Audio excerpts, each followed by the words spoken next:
할아버지, 현금이 없으시다고요? 괜찮습니다. 계좌로 보내주시면 됩니다.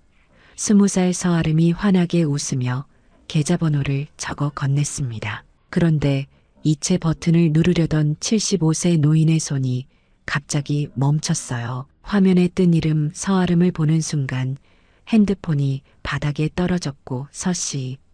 20살. 설마. 노인의 입술이 파르르 떨리기 시작했습니다. 도대체 무슨 일일까요?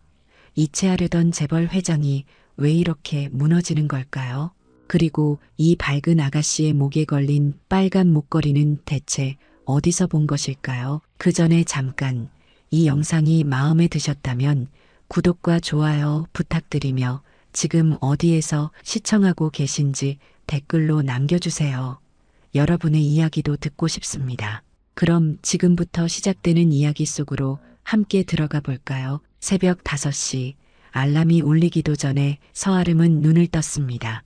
작은 원룸 안은 아직 어둠이 가득했지만 아름은 이미 익숙한 듯 자리에서 일어나 조용히 씻기 시작했어요. 거울 속 20살 얼굴은 또래보다 조금 지쳐 보였지만 그래도 눈빛만은 여전히 밝았습니다. 간단히 세수를 마친 아름은 옷장에서 깨끗하게 다려놓은 옷을 꺼내 입었어요. 남들 보기엔 평범한 옷이었지만 아름은 항상 단정함을 잃지 않으려 노력했습니다. 외출 준비를 마친 아름은 목에 작은 목걸이를 걸었어요. 빨간 루비가 박힌 그 목걸이는 아름에게 세상에서 가장 소중한 물건이었습니다. 아빠, 오늘도 힘내볼게요. 목걸이를 쥐며 작게 속삭인 아름은 가방을 메고 집을 나섰습니다. 버스 정류장까지 걷는 동안 거리는 아직 고요했어요. 가끔 새벽 배달을 나온 오토바이 소리만 들릴 뿐이었죠. 버스에 몸을 실은 아름은 창밖을 바라보며 오늘 해야 할 일들을 떠올렸습니다. 병원에 들러 엄마 얼굴 보고 구두방 가서 장사 준비하고 저녁에 다시 병원 가서 엄마랑 저녁 먹고 1시간쯤 지나자 버스는 병원 앞에 도착했어요. 아름은 편의점에서 바나나 우유 하나를 사서 병원 건물로 들어갔습니다. 엘리베이터를 타고 6층까지 올라가는 동안 아름의 가슴은 조금 무거워졌어요. 엄마를 보는 건 기쁜 일이지만 동시에 마음 아픈 일이기도 했거든요. 병실 문을 조용히 열자 침대에 누워 계신 엄마 오키가 보였습니다. 45살의 오키는 한 달 전보다 훨씬 야위어 보였어요. 위암 3기라는 진단을 받고 입원한 지 벌써 한 달이 지났지만 수술비 문제로 아직 수술을 못하고 있었습니다. 엄마, 주무세요? 아름이 작은 목소리로 물었지만 오키는 대답이 없었어요. 아마 깊이 주무시는 것 같았습니다. 아름은 침대 옆 의자에 조용히 앉아 엄마의 얼굴을 바라봤어요. 수면 중인 엄마의 얼굴은 편안해 보였지만 손은 많이 말라 있었습니다. 엄마 꼭 나을 거예요. 제가 수술비 꼭 마련할게요. 아름은 엄마의 손을 살며시 잡으며 속삭였습니다. 오키의 손은 차가웠지만 아름은 그 손을 꼭 쥐고 있었어요. 30분쯤 그렇게 앉아 있다가 아름은 조용히 자리에서 일어났습니다. 엄마를 깨우지 않으려 발소리를 최대한 죽이며 병실을 나온 아름은 복도에서 한숨을 내쉬었어요. 병원을 나선 아름은 다시 버스를 타고 시내로 향했습니다. 목적지는 명동 근처의 작은 골목이었어요.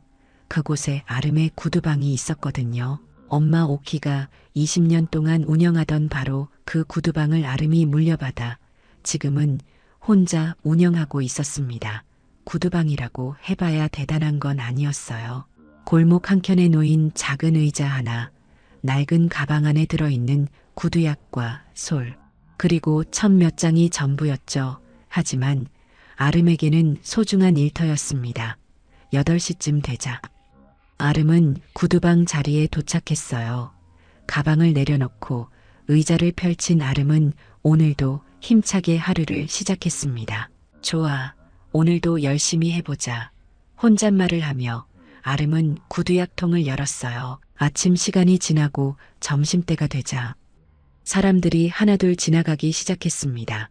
손님, 구두 닦아드릴까요?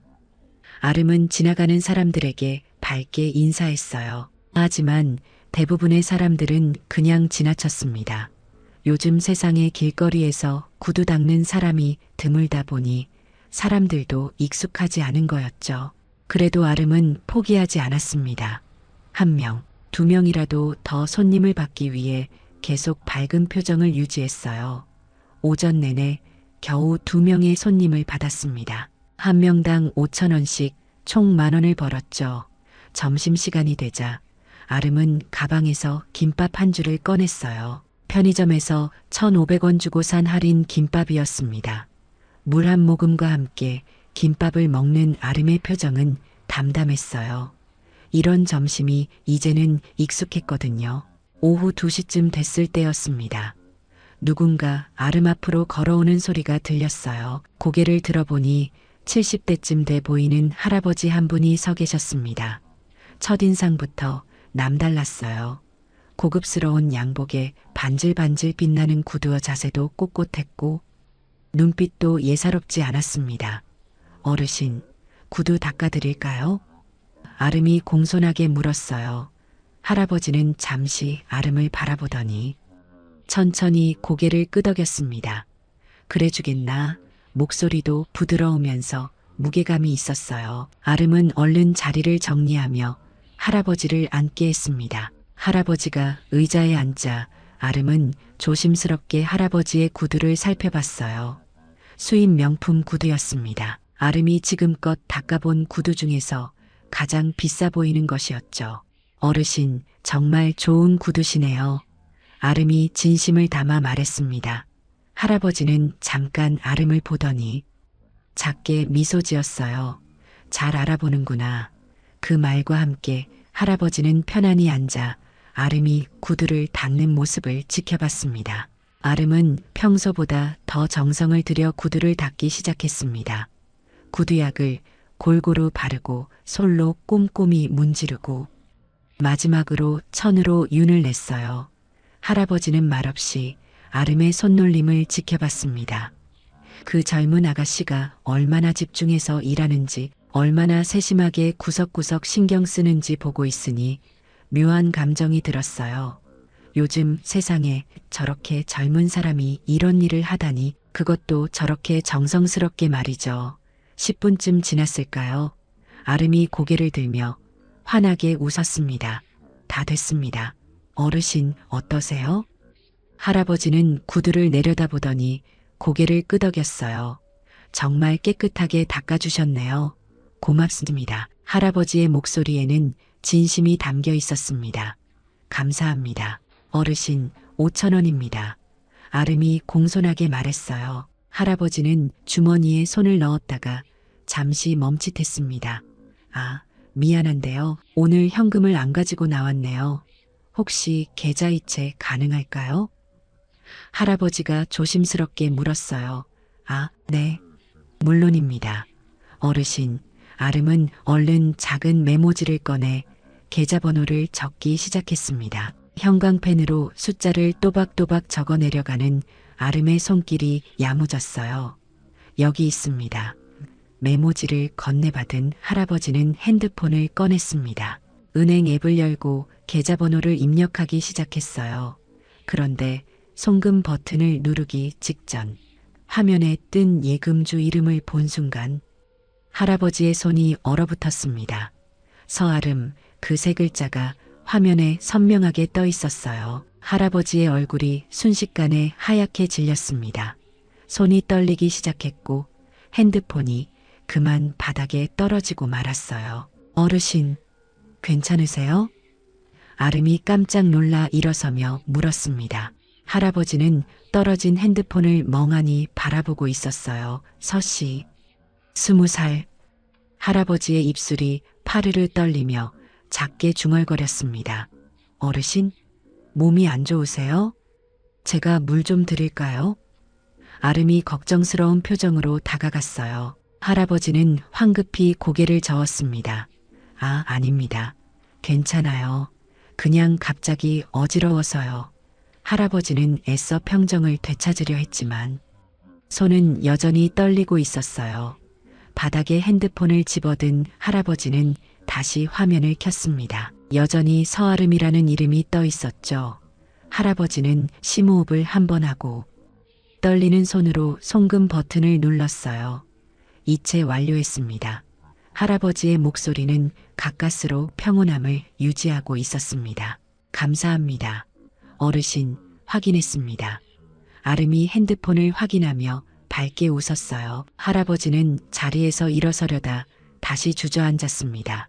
다리에 힘이 풀린 거였죠. 어르신, 정말 괜찮으세요? 병원이라도 가셔야 하는 거 아닌가요? 아름의 목소리에 진심 어린 걱정이 묻어났어요. 아닙니다. 정말 괜찮아요. 조금만 쉬면 될 것 같습니다. 할아버지는 다시 의자에 앉았어요. 아름은 얼른 근처 편의점으로 달려가 물 한 병을 사왔습니다. 어르신, 이거라도 드세요. 아름이 물병을 건네자 할아버지는 고맙다며 받아들었어요. 물을 마시는 동안 할아버지는 아름을 몰래 관찰했습니다. 그 밝은 미소, 다른 사람을 걱정하는 따뜻한 마음씨, 그리고 목에 걸린 그 목걸이까지 할아버지의 눈에는 눈물이 맺히기 시작했어요. 실례지만 성함이 어떻게 되세요? 할아버지가 조심스럽게 물었습니다. 아, 저요? 서아름이라고 합니다. 어르신, 아름이 공손하게 대답했어요. 할아버지는 그 이름을 듣는 순간 가슴이 철렁 내려앉는 걸 느꼈습니다. 아름. 참 좋은 이름이네요. 누가 지어주셨나요? 할아버지의 목소리가 약간 떨렸어요. 어머니께서 지어주셨습니다. 힘들어도 아름답게 살라고요. 아름이 웃으며 대답했습니다. 어머니, 지금 어디 계세요? 할아버지가 또 물었어요. 지금 병원에 입원해 계십니다. 제가 아침마다 들러서 얼굴 보고 오는데요. 아름의 표정이 잠시 어두워졌다가 다시 밝아졌습니다. 할아버지는 더 이상 묻지 못했어요. 자칫 이상하게 보일까봐 걱정이 됐거든요. 그런데 어르신, 정말 괜찮으세요? 택시라도 불러드릴까요? 아름이 여전히 걱정스러운 얼굴로 물었습니다. 아닙니다. 이제 괜찮아요. 많이 좋아졌습니다. 할아버지가 자리에서 일어났어요. 이번엔 다리에 힘이 들어갔습니다. 그럼 저는 이만 가보겠습니다. 오늘 정말 감사했어요. 할아버지가 아름에게 정중히 인사했어요. 천만에요. 어르신, 조심히 가세요. 아름이 환하게 웃으며 배웅했습니다. 할아버지는 몇 걸음 걷다가 뒤를 돌아봤어요. 아름은 다시 자리에 앉아 다음 손님을 기다리고 있었습니다. 그 모습을 보는 할아버지의 눈에서 눈물 한 방울이 흘러내렸어요. 할아버지는 서둘러 골목을 빠져나갔습니다. 가슴이 터질 것만 같았거든요. 회사로 돌아온 할아버지, 아니 서태수 회장은 비서에게 급한 지시를 내렸습니다. 김 비서, 당장 사람을 불러요. 조용히 조사할 수 있는 사람으로요. 서태수의 목소리는 긴박했어요. 회장님, 무슨 일이십니까? 김 비서가 놀라 물었습니다. 지금 당장 조사해야 할 사람이 있어요. 최대한 빨리, 그리고 비밀스럽게요. 서태수는 떨리는 손으로 메모지에 무언가를 적기 시작했어요. 서아름, 20살, 명동 근처 구두방, 어머니 병원 입원 중. 그 메모를 김 비서에게 건네며 말했습니다. 이 사람에 대해 모든 걸 알아내세요. 가족관계, 출생신고서, 어머니 인적사항, 전부 다요. 김 비서는 이해할 수 없다는 표정이었지만 고개를 끄덕였어요. 알겠습니다. 회장님, 최대한 빨리 보고 드리겠습니다.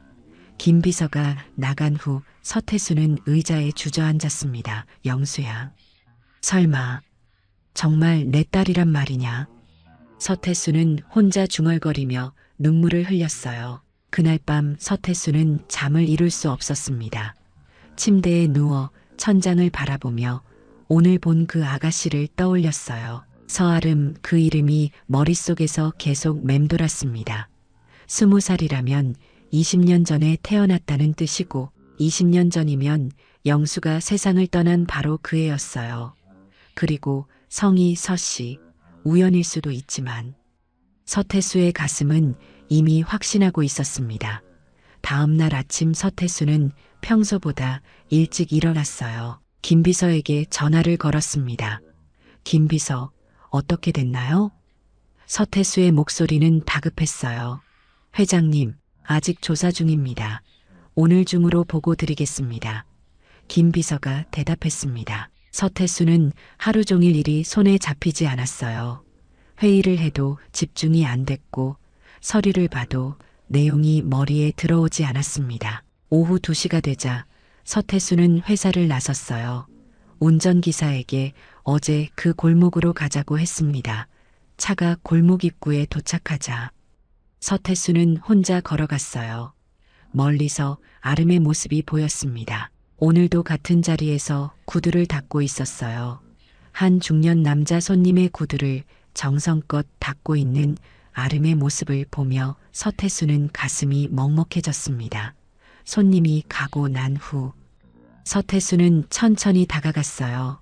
안녕하세요. 어르신, 어제 그분이시네요. 아름이 서태수를 알아보고 밝게 인사했습니다.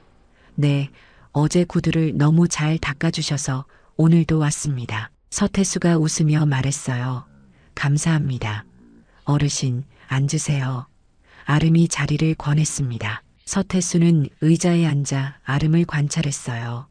아름의 손놀림, 말투, 웃는 모습 하나하나가 모두 눈에 들어왔습니다.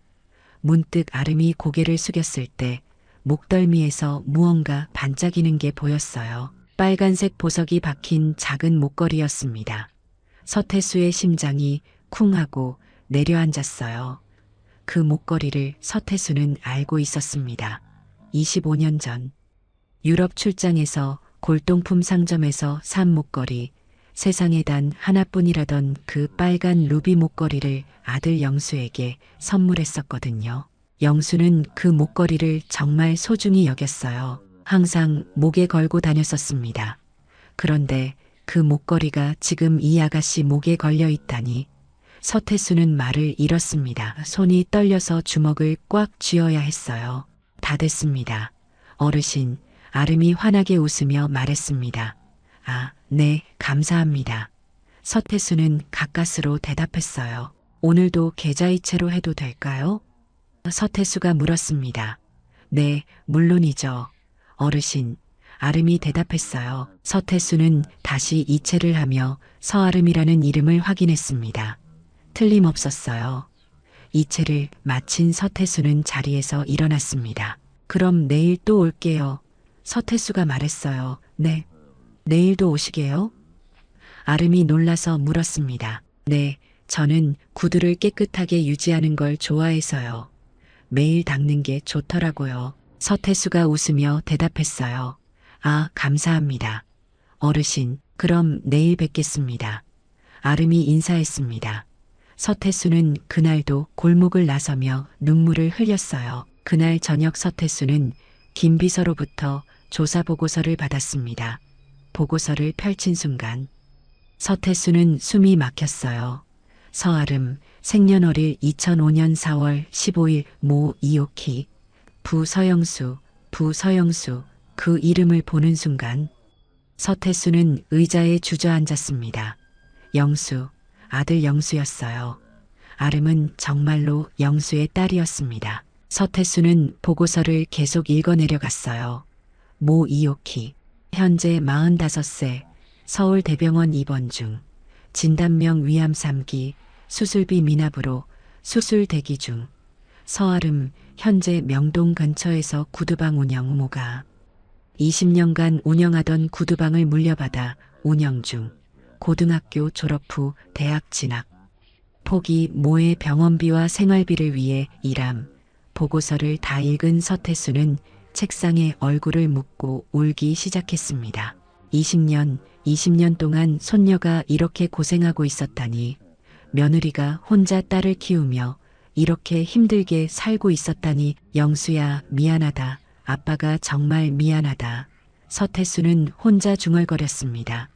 20년 전 그날이 떠올랐어요. 아들 영수의 장례식장에서 나타난 젊은 여자. 그녀가 자신을 영수의 약혼자라고 했을 때 서태수는 믿지 않았습니다. 영수는 집을 나가 있었고 서태수는 아들이 누구를 만나는지 전혀 몰랐거든요. 슬픔과 분노에 사로잡힌 서태수는 그녀를 장례식장에서 쫓아냈어요. 당장 나가. 우리 아들이 널 만나러 가다 죽었어. 내가 없었으면 우리 아들은 안 죽었어. 서태수는 그렇게 소리쳤었습니다. 그리고 20년이 지났어요. 이제야 알게 됐습니다. 그녀가 진짜 며느리였다는 것을, 그리고 손녀가 있었다는 것을. 서태수는 자신이 저지른 일이 너무나 후회됐습니다. 내가 그때 그렇게만 하지 않았어도. 서태수는 밤새 잠을 이루지 못했어요. 다음 날부터 서태수는 매일 오후 2시에 아름의 구두방을 찾았습니다. 1주일, 2주일, 3주일 시간이 지나며 서태수와 아름은 점점 가까워졌어요. 아름은 서태수를 좋은 할아버지 손님이라고 생각했습니다. 항상 정중하고 친절한 데다 구두를 닦는 동안 이런저런 이야기도 나눠줬거든요. 어르신, 오늘 날씨 좋네요. 아름이 환하게 웃으며 말하면 서태수는 그러게요. 이렇게 좋은 날씨에 일하려니 힘들지 않으세요? 라고 물었어요. 아니에요. 저는 괜찮습니다. 밖에서 일하는 게 오히려 좋아요. 아름이 대답하면 서태수는 마음이 아팠습니다. 저렇게 밝게 웃지만 얼마나 힘들까. 매일 아침 병원 들렀다가 하루 종일 구두 닦고 저녁에 또 병원 가는 생활이 얼마나 고될까. 4주차가 됐을 때 서태수는 한계를 느끼기 시작했습니다. 매일 손녀 앞에서 모르는 척하는 게 너무 힘들었어요. 말하고 싶었습니다. 아름아, 나는 내 할아버지야. 내 아버지는 내 아들이었어. 하지만 차마 입이 떨어지지 않았어요. 20년 전 며느리를 그렇게 대했는데 어떻게 용서를 구하죠? 어떻게 손녀 앞에 나설 수 있죠? 서태수는 밤마다 술을 마셨습니다. 혼자 방에 앉아 영수의 사진을 보며 울었어요. 영수야, 아빠가 어떻게 해야 하니? 어떻게 용서를 받을 수 있을까? 하지만 사진 속 영수는 그저 환하게 웃고 있을 뿐이었습니다. 5주차가 됐을 때 서태수는 결심했어요. 더 이상 숨길 수 없다고, 진실을 말해야 한다고. 그날 오후 서태수는 평소처럼 아름의 구두방을 찾았습니다. 오늘은 꼭 말하리라 다짐하며요. 그날 아침 서울대병원 6층 병동은 조용했습니다. 오키는 침대에 누워 창밖을 바라보고 있었어요. 하늘은 맑았지만 오키의 마음은 무거웠습니다. 수술 날짜가 계속 미뤄지고 있었거든요. 수술비를 아직 다 마련하지 못했기 때문이었어요. 딸 아름이 매일 구두를 닦으며 조금씩 모으고 있지만 1,000만 원이 넘는 수술비는 아직 요원했습니다. 미안해, 아름아. 오키는 작게 중얼거렸어요. 딸에게 이런 짐을 지우는 자신이 너무 미안했습니다. 옆 침대 환자는 벌써 수술을 마치고 회복 중이었어요. 가족들이 매일 찾아와 간병하고 웃음소리가 끊이지 않았습니다. 오키는 그 모습을 보며 자신의 처지를 떠올렸어요. 남편도 없고 의지할 사람도 없이 딸 하나만 믿고 사는 자신의 모습이요. 오키는 옆 침대 선반을 열었습니다. 그 안에는 낡은 지갑이 하나 들어 있었어요. 지갑을 꺼낸 오키는 안쪽 주머니에서 오래된 사진 한 장을 꺼냈습니다. 바른 사진 속에는 젊은 남자가 환하게 웃고 있었어요. 30살쯤 돼 보이는 그 남자의 목에는 빨간 목걸이가 걸려 있었습니다. 지금 아름이가 차고 있는 바로 그 목걸이였죠. 영수 씨.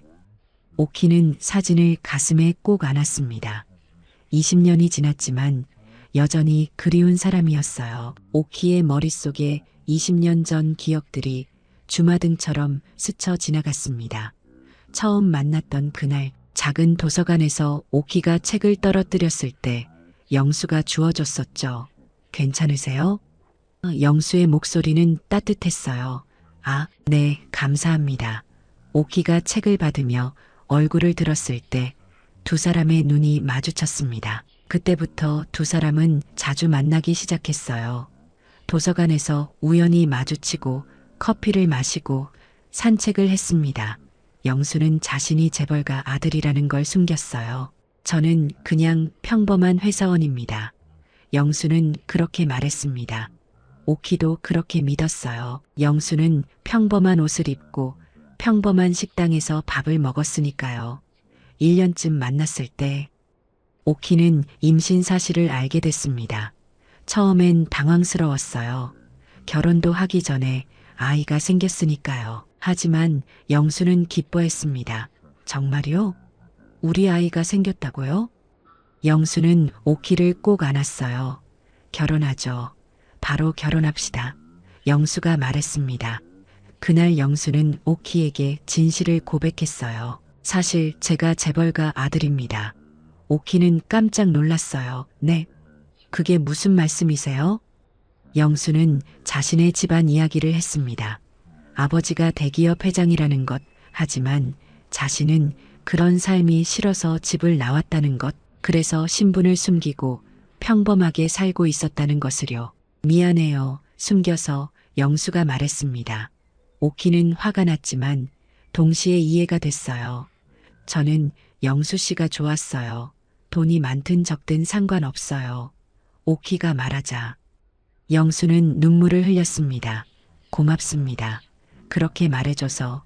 영수는 오키의 손을 잡았어요. 아버지를 설득하고 올게요. 꼭 결혼하자고 말할게요. 영수는 약속했습니다. 며칠 후 영수는 오키에게 전화했어요. 오늘 아버지한테 말하고 올게요. 저녁에 만나요. 영수의 목소리는 떨렸지만 단호했습니다. 오키는 약속 장소에서 영수를 기다렸어요. 1시간, 2시간, 하지만 영수는 오지 않았습니다. 저녁이 되자 오키는 불안해지기 시작했어요. 휴대폰으로 전화를 했지만 받지 않았습니다. 밤 10시쯤 오키는 집으로 돌아왔어요. 텔레비전을 켰을 때 뉴스가 나오고 있었습니다. 오늘 오후 강남대로에서 교통사고가 발생했습니다. 앵커의 목소리가 들렸어요. 화면에 사고 현장이 나왔습니다. 부서진 차, 그리고 영수의 이름이 자막으로 떠올랐어요. 사망자는 서영수 씨로 확인됐습니다. 그 순간 오키는 숨이 멎는 것 같았습니다. 아니야, 아니야. 오키는 소리쳤지만 현실이었어요. 다음 날 오키는 장례식장을 찾았습니다. 검은 옷을 입고 조문객들 사이를 지나 영정 앞에 섰어요. 영수의 사진이 거기 있었습니다. 환하게 웃고 있는 영수의 모습을 보자 오키는 그 자리에 주저앉았습니다. 한참을 울다가 오키는 영수의 아버지를 찾았어요. 상주석에 앉아있는 노인이 바로 서태수였습니다. 저기요. 오키가 조심스럽게 다가갔습니다. 서태수는 고개를 들었어요. 누구십니까? 서태수의 목소리는 쌀쌀했습니다. 저는 영수 씨 약혼자입니다. 오키가 떨리는 목소리로 말했어요. 약혼자? 서태수의 얼굴이 굳었습니다. 우리 아들이 언제 약혼자가 있다고 했습니까? 서태수의 목소리가 높아졌어요. 저희 결혼하기로 했습니다. 그리고 제가 지금 임신. 오키가 말하려는 순간 서태수가 소리쳤습니다. 증거가 있습니까? 혼인신고서라도 있습니까? 오키는 아무 말도 못했어요. 우리 영수가 당신을 만나러 가다가 죽었습니다. 당신이 없었으면 우리 아들은 안 죽었어요. 서태수는 슬픔과 분노로 이성을 잃은 상태였습니다. 당장 나가세요. 여기 당신이 올 곳이 아닙니다.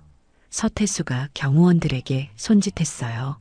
오키는 경호원들에게 이끌려 장례식장을 나왔습니다. 거리에 선 오키는 그제야 눈물을 터뜨렸어요. 임신 사실을 말하려 했지만 말할 기회조차 없었습니다. 집으로 돌아온 오키는 며칠 동안 아무것도 먹지 못했어요. 영수를 잃은 슬픔, 그리고 장례식장에서 당한 모욕감이 너무 컸습니다. 하지만 뱃속에는 아이가 있었어요. 오키는 결심했습니다. 혼자 키우자고, 서태수에게는 절대 연락하지 않겠다고, 돈 때문에 임신했다는 오해를 받느니 차라리 혼자 살겠다고 다짐했어요. 그렇게 20년이 흘렀습니다. 오키는 작은 구두방을 시작했고 아름을 낳아 키웠어요. 힘들었지만 아름을 보면 영수가 생각났습니다. 아름은 영수를 닮았거든요. 그 밝은 미소, 따뜻한 성격, 다른 사람을 배려하는 마음까지. 오키는 아름에게 아버지 이야기를 많이 해주지 않았습니다. 그저 좋은 사람이었다고, 사고로 돌아가셨다고만 말했어요. 그리고 영수가 마지막으로 준 그 빨간 목걸이를 아름에게 물려줬습니다. 이건 내 아빠 유품이야. 소중히 간직해. 오키가 말하자 아름은 목걸이를 꼭 쥐었어요. 네, 엄마 소중히 할게요. 오키는 사진을 다시 지갑에 넣었습니다. 창밖을 보니 해가 지고 있었어요. 곧 아름이 올 시간이었습니다. 오키는 침대에서 일어나 화장실에서 얼굴을 씻었어요. 거울 속 자신의 모습은 야위어 있었지만 눈빛만은 단호했습니다. 살아야 해. 아름을 위해서라도. 오키는 그렇게 다짐했습니다. 병실로 돌아오니 문이 열리며 아름이 들어왔어요. 엄마 다녀왔어요. 아름의 환한 미소를 보며 오키는 웃었습니다. 그래, 오늘 장사 잘 됐니? 오키가 물었어요. 네, 오늘 손님이 좀 많았어요. 아름이 거짓말을 했습니다. 사실 오늘도 겨우 서너 명뿐이었지만 엄마를 걱정시키고 싶지 않았거든요. 두 사람은 그렇게 저녁 시간을 함께 보냈습니다. 서로에게 힘이 되어주며요. 5주가 지났습니다. 서태수는 그동안 단 하루도 빠짐없이 아름의 구두방을 찾았어요. 비가 오나 눈이 오나 오후 2시만 되면 어김없이 나타났습니다. 아름은 이제 서태수를 완전한 단골 어르신으로 여기고 있었어요. 어르신, 오늘도 오셨네요. 아름이 밝게 인사하면 서태수는 그럼요. 이제 하루를 아름씨가 닦아준 구두를 신고 다녀야 마음이 편하답니다라고 대답했습니다. 둘 사이에는 어느새 편안한 분위기가 형성돼 있었어요. 하지만 서태수의 마음속은 매일 폭풍우가 몰아치고 있었습니다. 말하고 싶었어요. 진실을 밝히고 싶었습니다. 아름씨, 사실 저는 당신 할아버지입니다. 당신 아버지는 제 아들 영수였어요. 하지만 그 말은 목구멍까지 올라왔다가 다시 내려갔습니다. 용기가 나지 않았거든요. 매일 밤 서태수는 혼자 술잔을 기울였어요. 서재에 앉아 아들 영수의 사진을 보며 눈물을 흘렸습니다. 영수야, 아빠가 정말 잘못했어. 내 아이와 내 사랑하던 사람을 20년 동안 그렇게 방치했어. 서태수는 자책했습니다. 김 비서는 회장의 상태를 걱정했어요. 회장님, 요즘 많이 지쳐 보이십니다. 병원 한번 가보시는 게 어떻겠습니까? 김 비서가 조심스럽게 말했습니다. 괜찮아요. 김 비서, 저는 괜찮습니다. 서태수는 고개를 저었어요. 하지만 거울을 보면 자신도 놀랄 만큼 수척해진 얼굴이 보였습니다. 밤에 잠도 제대로 못 자고 식사도 거르기 일쑤였거든요. 오직 오후 2시에 아름을 만나는 그 시간만이 서태수에게 유일한 위안이었습니다. 손녀의 얼굴을 보는 것만으로도 마음이 조금은 편해졌으니까요. 어느 날 아름이 물었습니다. 어르신, 혹시 가족분들은 계세요? 그 질문에 서태수는 잠시 말을 잃었어요. 아들이 하나 있었는데 20년 전에 세상을 떠났습니다. 서태수가 조용히 대답했습니다. 아, 죄송합니다. 어르신, 제가 괜한 질문을. 아름이 황급히 사과했어요. 아니에요. 괜찮습니다. 서태수가 손을 저었습니다. 저도 아버지가 일찍 돌아가셔서 그 마음 조금은 알 것 같습니다. 아름이 위로하듯 말했어요. 그래요? 아버지는 언제 돌아가셨나요? 서태수가 떨리는 목소리로 물었습니다. 제가 태어나기 전이에요. 교통사고로 돌아가셨대요. 아름이 대답했어요. 서태수는 가슴이 철렁했습니다. 교통사고, 태어나기 전 모든 게 맞아떨어졌어요. 그럼 아버지 얼굴도 못 봤겠네요. 서태수가 말했습니다. 네, 하지만 어머니가 아버지 이야기를 많이 해주셨어요. 정말 좋은 분이셨대요. 아름이 환하게 웃었습니다. 어머니는 지금 어떠세요? 많이 좋아지셨나요? 서태수가 걱정스럽게 물었어요. 아직 수술을 못했습니다. 수술비가. 아름의 목소리가 작아졌습니다. 수술비가 문제인가요? 서태수가 물었어요. 네, 1,000만 원이 좀 넘는데 아직 다 못 모았습니다. 아름이 솔직하게 대답했습니다. 서태수는 당장이라도 수표를 꺼내주고 싶었어요. 하지만 그럴 수 없었습니다. 갑자기 돈을 주면 아름이 의심할 테고 자존심도 상할 거였어요. 열심히 하시는 모습 보니 분명 곧 모을 수 있을 겁니다. 서태수가 격려했습니다. 감사합니다. 어르신, 저도 그렇게 믿고 있습니다. 아름이 웃으며 대답했어요. 그 밝은 미소를 보는 서태수의 가슴은 찢어질 것 같았습니다. 손녀가 이렇게 고생하는데 자신은 아무것도 해줄 수 없다니. 서태수는 그날도 무거운 발걸음으로 집으로 돌아갔습니다. 5주째 되는 금요일이었습니다. 서태수는 평소처럼 아름의 구두방에 도착했어요. 그런데 오늘 아름의 표정이 조금 어두워 보였습니다. 어르신, 오늘도 오셨네요. 아름이 인사했지만 목소리에 힘이 없었어요. 아름씨, 무슨 일 있나요? 안색이 안 좋아 보이는데요. 서태수가 걱정스럽게 물었습니다. 아, 괜찮습니다. 어르신, 그냥 조금 피곤해서요. 아름이 억지로 웃었어요. 하지만 서태수는 알 수 있었습니다.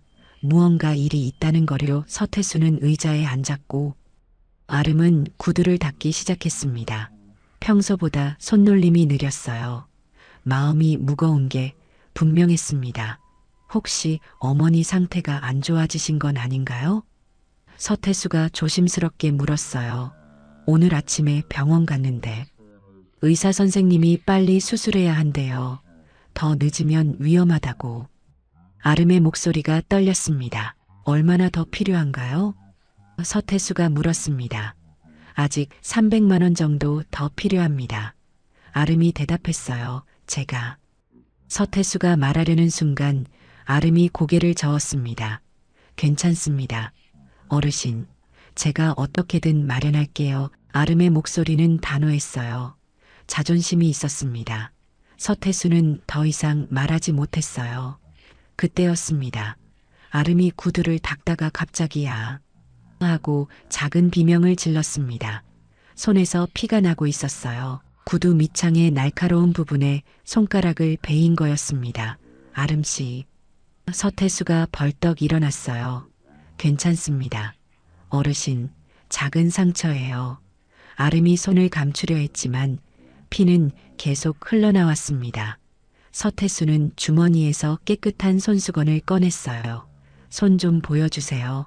서태수의 목소리는 떨리고 있었습니다. 아름이 손을 내밀자 서태수는 조심스럽게 손수건으로 상처를 감싸 눌렀습니다.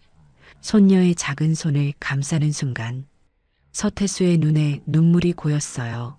많이 아프죠? 서태수가 물었습니다. 아니에요. 어르신, 괜찮습니다. 아름이 대답했지만 얼굴은 창백했어요. 서태수는 손수건을 꼭 쥐고 있던 손에 힘을 주었습니다. 더 이상 참을 수 없었어요. 이 아이가 이렇게 다치면서까지 일하는데 자신은 그저 지켜만 보고 있다니. 아름씨. 서태수의 목소리가 떨렸습니다. 네, 어르신? 아름이 고개를 들었어요. 서태수는 아름의 눈을 똑바로 바라봤습니다. 눈물이 흘러내렸지만 참지 않았어요. 어르신? 왜 우세요? 아름이 놀라서 물었습니다. 제가 괜찮다니까요. 아름이 손을 빼려 했지만 서태수는 놓지 않았습니다. 아름씨, 저는 서태수가 말을 시작했습니다.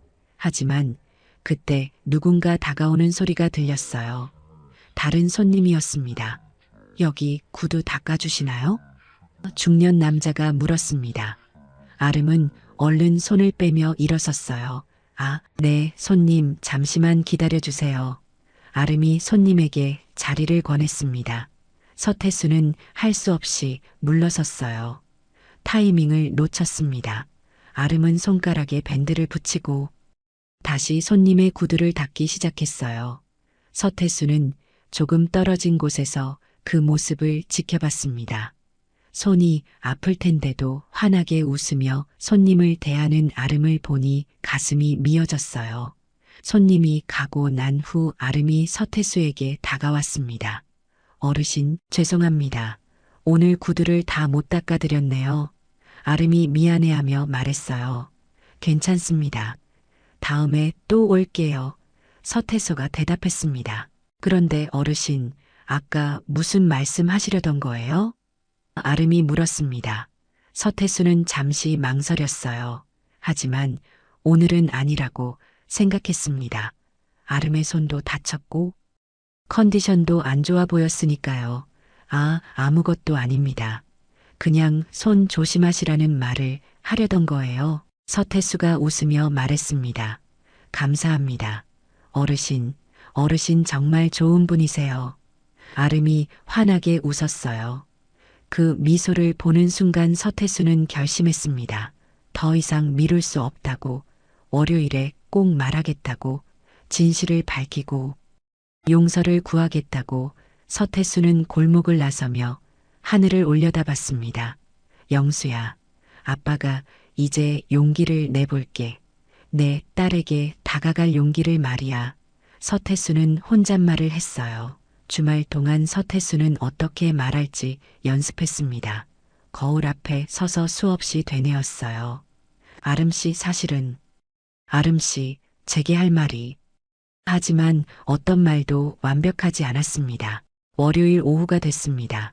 서태수는 평소보다 일찍 회사를 나섰어요. 운전기사에게 명동으로 가자고 했습니다. 차 안에서 서태수의 손은 떨리고 있었어요. 가방 안에는 준비한 서류들이 들어 있었습니다. 영수의 출생신고서, 아름의 출생신고서, DNA 검사 결과지 모든 증거 서류였어요. 골목에 도착하자 서태수는 차에서 내렸습니다. 멀리서 아름이 보였어요. 오늘도 환하게 웃으며 손님을 맞이하고 있었습니다. 서태수는 천천히 걸어갔어요. 발걸음이 무거웠지만 멈추지 않았습니다. 어르신, 오늘도 오셨네요. 아름이 인사했습니다. 네, 아름씨, 오늘은 좀 특별한 이야기를 하러 왔습니다. 서태수가 진지하게 말했어요. 아름의 표정이 조금 긴장했습니다. 특별한 이야기요? 아름이 물었어요. 네, 앉아주시겠어요? 제가 할 말이 좀 깁니다. 서태수가 말했습니다. 아름은 고개를 끄덕이며 서태수 앞에 앉았습니다. 서태수도 의자에 앉았어요. 두 사람 사이에 긴장감이 흘렀습니다. 드디어 진실을 말할 순간이 온 거였습니다.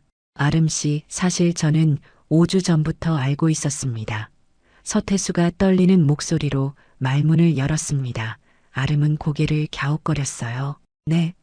무엇을 알고 계셨다는 말씀이세요? 아름이 물었습니다. 서태수는 가방에서 서류들을 꺼냈어요. 처음 계좌이체를 했을 때 당신 이름을 봤습니다. 서아름, 그 이름을 보는 순간 저는 알아챘어요. 서태수의 눈에 눈물이 고였습니다. 제 아들 이름이 서영수였습니다. 그리고 당신 나이가 20살, 20년 전 제 아들이 세상을 떠난 바로 그 해에 태어났죠. 아름의 얼굴이 창백해졌어요. 어르신, 그게 무슨... 아름이 말하려는 순간 서태수가 서류를 내밀었습니다. 이것 좀 보세요. 당신 출생신고서입니다. 부서영수라고 적혀 있어요. 아름은 떨리는 손으로 서류를 받았습니다. 출생신고서를 본 아름의 눈이 커졌어요. 정말로 아버지 이름이 서영수라고 적혀 있었습니다. 그럼 어르신은... 아름이 떨리는 목소리로 물었어요. 네, 저는 서영수의 아버지입니다. 그리고 당신은 제 손녀예요. 서태수가 말했습니다. 그 순간 아름의 손에서 서류가 떨어졌어요. 할아버지. 아름이 작게 중얼거렸습니다. 서태수는 자리에서 일어나 아름 앞에 무릎을 꿇었어요. 아름아, 미안해. 정말 미안해. 서태수는 존댓말을 버리고 반말을 했습니다. 이제 손녀니까요. 5주 동안 알면서도 말하지 못했어. 용기가 없었거든. 서태수의 눈물이 바닥에 떨어졌습니다. 할아버지. 아름도 눈물을 흘리기 시작했어요. 내가 내 이름을 안 건 그날 계좌이체 화면에서 봤어. 서아름이라는 이름을 보는 순간 심장이 멈추는 줄 알았지. 서태수가 말했습니다. 그리고 내 목에 걸린 그 목걸이, 그건 내가 영수에게 준 거야. 25년 전 유럽에서 사온 세상에 단 하나뿐인 목걸이였어. 서태수가 목걸이를 가리켰어요. 아름은 무의식 중에 목걸이를 만졌습니다. 할아버지가 이걸 아빠한테. 아름이 흐느끼며 말했어요. 아름아, 할아버지가 정말 잘못했어.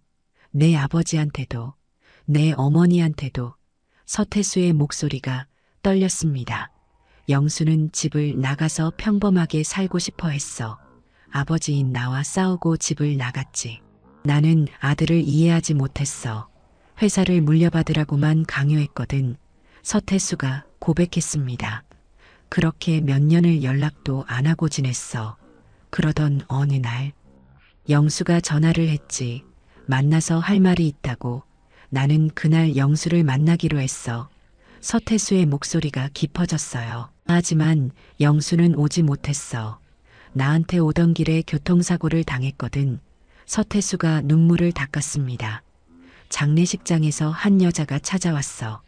자기가 영수의 약혼자라고 했지. 지금 생각하면 그분이 바로 내 어머니였어. 서태수가 말했습니다. 할아버지는 그때 너무 슬프고 화가 나서 이성을 잃었어. 내 어머니한테 소리를 지르고 쫓아냈지. 당신이 없었으면 내 아들이 안 죽었을 거라고. 서태수는 자신의 잘못을 고백했어요. 할아버지는 그때 내 어머니가 임신한 줄도 몰랐어. 내가 있다는 것도 몰랐지. 20년 동안 말이야.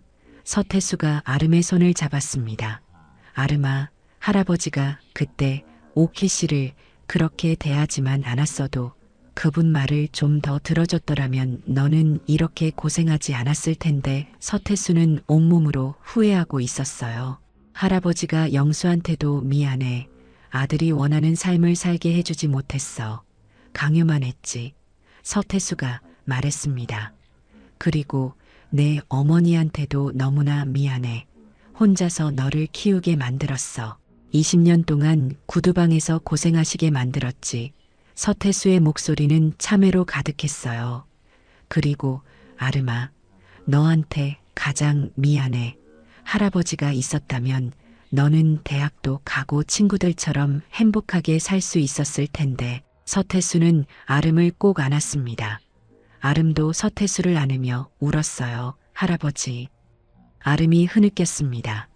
두 사람은 한참을 그렇게 울었어요. 지나가는 사람들이 쳐다봤지만 상관없었습니다. 20년 만에 만난 할아버지와 손녀였으니까요. 이제 할아버지가 다 책임질게.